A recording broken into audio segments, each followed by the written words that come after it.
Hello! Welcome to Bad at Board Games. My name is Brad Lake, and I'm bad at board games, so you don't have to be. Today we're going to be talking about losing money, all kinds of stuff. It's just I don't like losing money. People like to tell you how much you're going to make buying board games, or they're going to keep their value, and yada yada yada. And I kind of want to break down the fact that is typically not true. Now, there's a couple of our viewers, subscribers that are good at selling board games, and I'm just doing this to kind of show you, like, I wanted to buy this mixing unit to try to make the sound better for everybody. Just one of my meta kind of things that I just want, like, I want the sound to be better. I want the sound to be better. I want to sound like, some radio DJ host kind of, getting closer. Don't know if I'll ever be there, but I enjoy the journey. But to pay for this, I decided to sell stuff. And I did sell other things than board games, but I'm going to break down everything I sold and show you how much I paid for Kickstarters, how much I paid for retail, how much I sold them for, how much shipping was, and in the end, how much money did I get for said item. Board games were the big loser. It will surprise you which board game lost the least. Was it the all-in Kickstarter? Was it the partial-in Kickstarter? Or was it just a retail game? Which one do you think? Comment down below. Pause it right now. Let me know if you think it was the all-in Kickstarter, partial Kickstarter, or I say partial, like the middle tiered Kickstarter, or a retail game. Which one do you think I lost the least after shipping? So let's get down through this. I will start with Beast. Beast, I went all in on this hidden movement game. Saw it on Quackalope, and Board Game Co. is definitely on my hype train for games that they liked and seemed fun. I've enjoyed Mind Management and always wanted to play Letters for Whitechapel with Toph, but for some reason we've never gotten that brought over. Found out Toph isn't a big hidden movement fan. However, he has Letters to Whitechapel. Explain that one to me. However, so I liked it. I liked all the upgrades they had. So I'm just like, I'm going to go all in. So all in on Beast with shipping. To get it to my door was $180. So that's not cheap. That was not a cheap all in. So it wasn't so bad. People were still interested in Beast. They had a Kickstarter going on when I tried to sell it. So I think that kind of helped a little bit of the hype. And all of these I sold on eBay. I sold Beast for $135. So right off the bat, taking a hit, didn't hold its value. And I know other ones are out there for a lot more money, but Beast was, it's not a cheap game to ship. And then eBay charged me $17, which is a little bit more than 10%, right?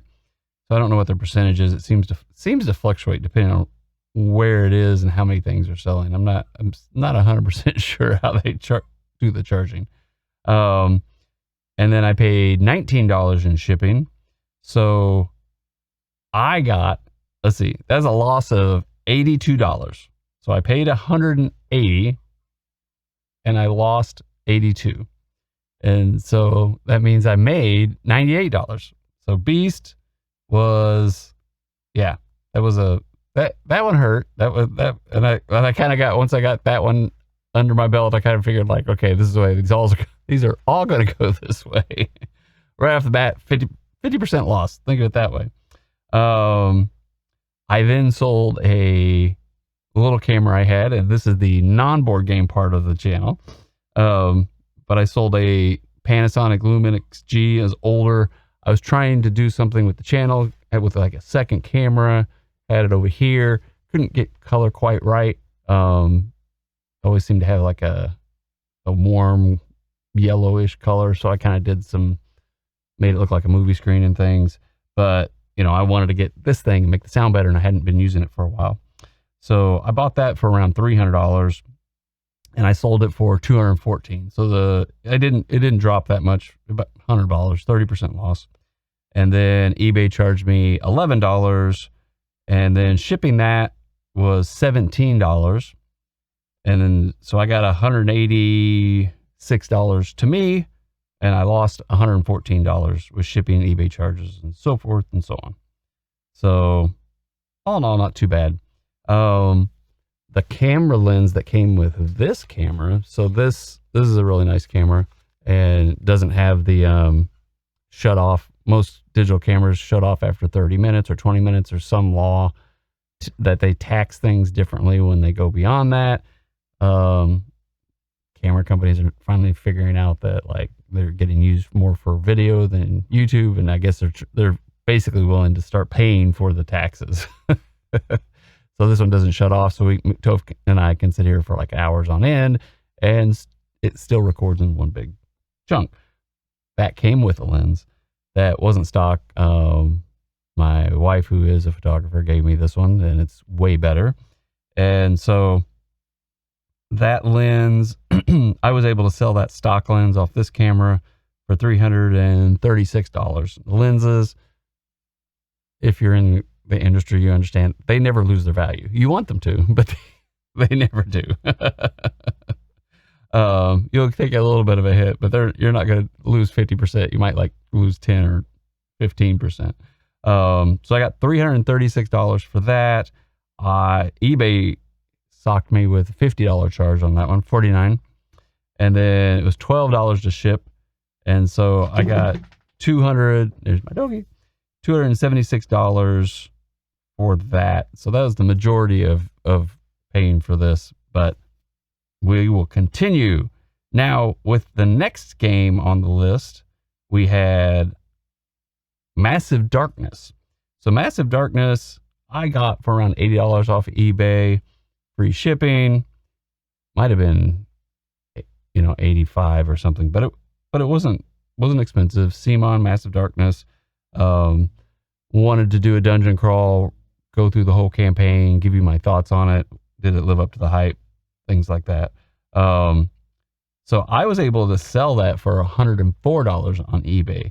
Now, the reason I was able to sell it for more is I added some value to the game. I painted the wizard. I painted the wizard probably to like a B+ level, maybe, in that range. And then a couple of the other guys, like I probably painted to a B, and then the rest I at least had painted at a C level. So, I put value into it, and I'd say the wizard probably what allowed me to sell it for more than $100.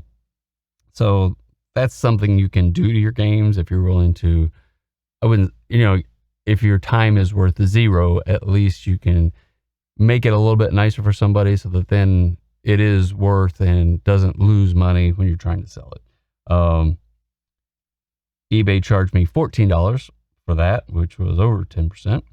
And then shipping was $25 because was a bigger box. And I can't remember how far away that person was, but that was tough. And then, so I got $65.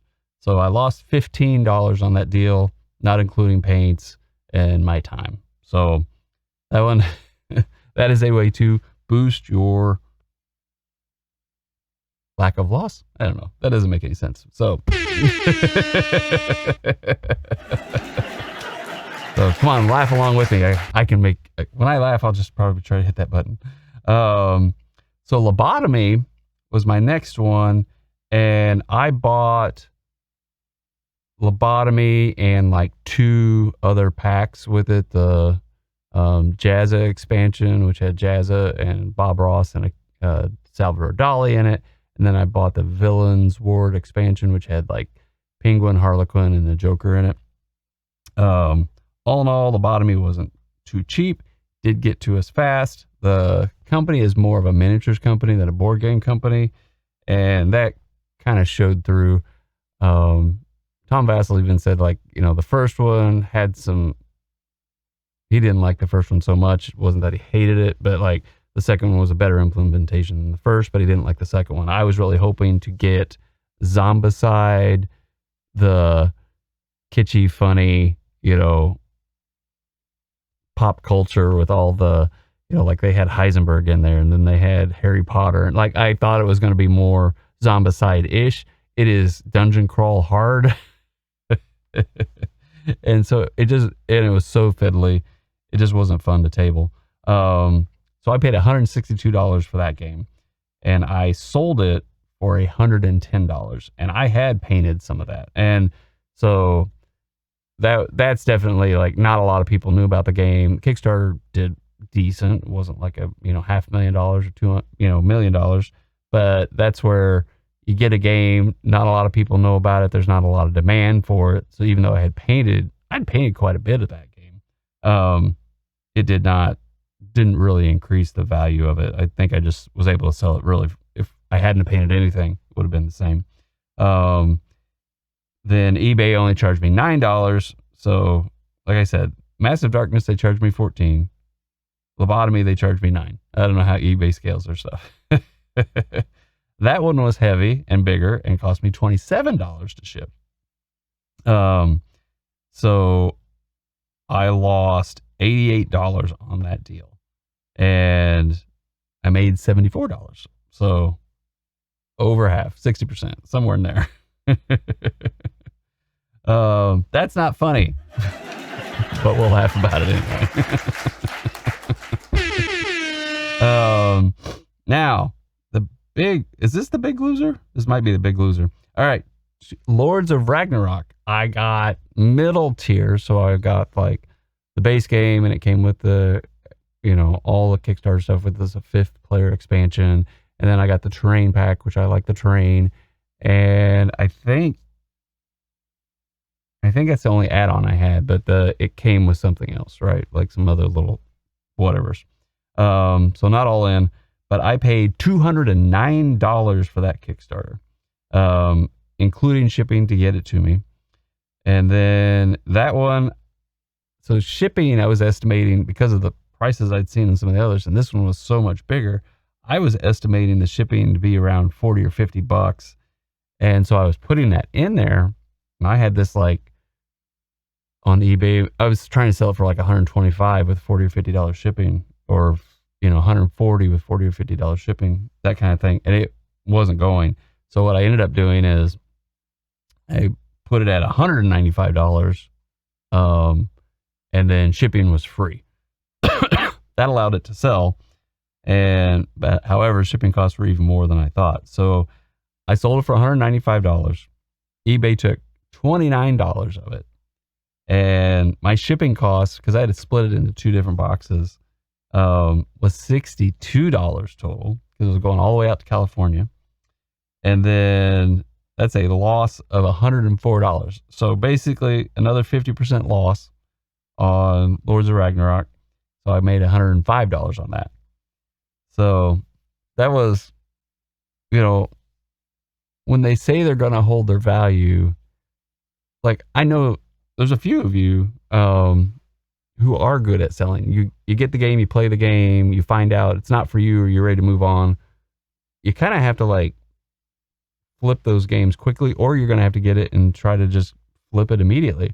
And there are some people, you're going to go on eBay and you're going to see them like really high, and maybe they just sit there and wait for that one person that sees the hype, and that's like the only one they can get, and they end up getting it. However, when you're usually when you're selling games, you're like wanting the money now. You're not willing to wait 2 or 3 months for the perfect buyer to show up. I wanted to upgrade a piece of equipment in the studio, and so you're just trying. It's not making you any money sitting there. So getting this piece of equipment and potentially having a few more subscribers subscribe because our sound's a little better. We have a few more fun things to be able to do in the studio. I would rather have that. And not that that's making me money, but it makes me happy. So definitely the big loser. And then I did have a sound recorder, a Zoom F4 that I bought for like $400 and some, and then I sold that. That didn't take a super huge hit. It wasn't horrible. For like $266. And then this is another one. I don't understand. eBay charged me $40. That's more than like they're really good at getting the algorithm where they make the most money. Shipping for that is a smaller little thing, $13, and then the loss to me for that one was $215. Now I had that for a while, so that was one of the early purchases. I bought it used, so I'm not unhappy about the loss, but like that still held its value, and I got my money out of it, I would say, versus a board game you play a few times and sell.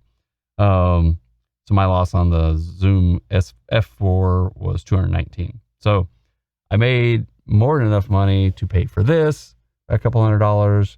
And is this overkill? Yes, but it has things that are going to help me and Toph kind of sound better when we're both talking, or I can mute myself when Toph is talking, or vice versa. So it just makes my life faster during the editing and makes it more enjoyable for you to listen to. Was this helpful? Did you enjoy this when I start selling? And I'm probably going to continue to kind of sell more games. Or I don't really think there's a reason for them to sit there on my shelf and not get played. Would you be interested in more of this just to, hey, just to keep telling you, board games are not where you put your money and you're not going to make money on them. Just trying to make sure that everybody understands, like, I like Board Game Co. And one of the reasons I watched him so much and still do is because, he does bring this financial element to it. If you're going to buy this game, this one's probably going to keep its value more than others, but there's still caveats to that. You still have 15% that eBay's going to charge, or, unless you happen to be at a big area, Chicago, Los Angeles, New York, somewhere like that, where you have a bigger board game community, you might be able to sell it locally at your store, or you might have your board game store might have a consignment that they can do it there as well. But, eBay is the easiest one to put up. It's kind of hard to just sit there on Board Game Geek and have something, it just sits there, right? It just sits there. So, sometimes there's an auction there. But I just want to bring all the hype down a little bit. Like, this is not where you make money. And when you're doing Kickstarters, you're giving them a loan, which they now don't have to go, especially with interest rates the way they are, they don't have to go get a loan from the bank because you gave them all your money up front. That's the whole point. That's how they're saving money. And you're paying for shipping, where normally if they're sending it to a retailer, the retailer's paying for shipping. It's just all different, right? We're all paying for all these things just in different ways. So how do you want to use your money? How are you going to use your money wisely? Are you going to pay shipping? Aren't you going to pay shipping? If you get it and don't like it, can you turn that in, get some of your money back, so then you can go out and buy another board game? However, this way, you're more understanding that, yeah, I'm going to lose. Let's assume 50%.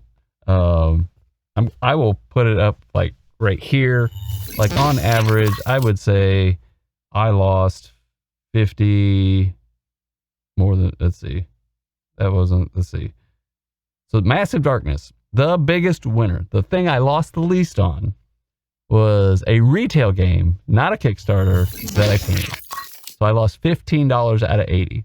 So, that begs the question, should we just wait for retail? Should we get the cheapest deal we can and then resell that to lose the least? Everything else, Lords of Ragnarok was 50% loss. Lobotomy was like 55, 60%. Massive Darkness was like 20%. Is that right? I'll have to do the math there.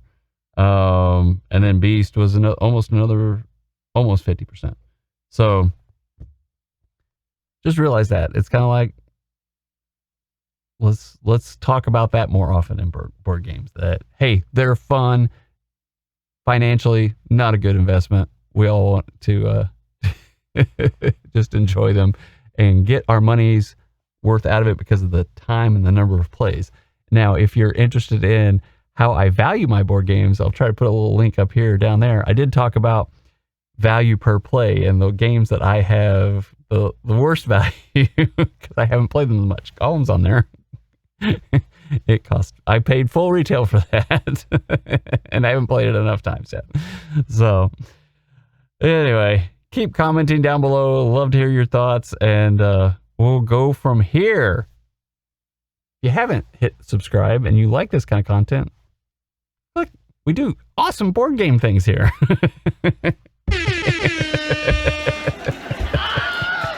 So, and you can be annoyed with everybody else. So, and when my partner in crime is around, you'll enjoy seeing Toph and I do a lot of cool in-depth reviews that may be way too long.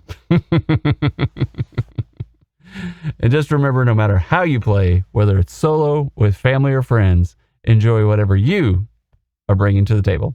Have a great night.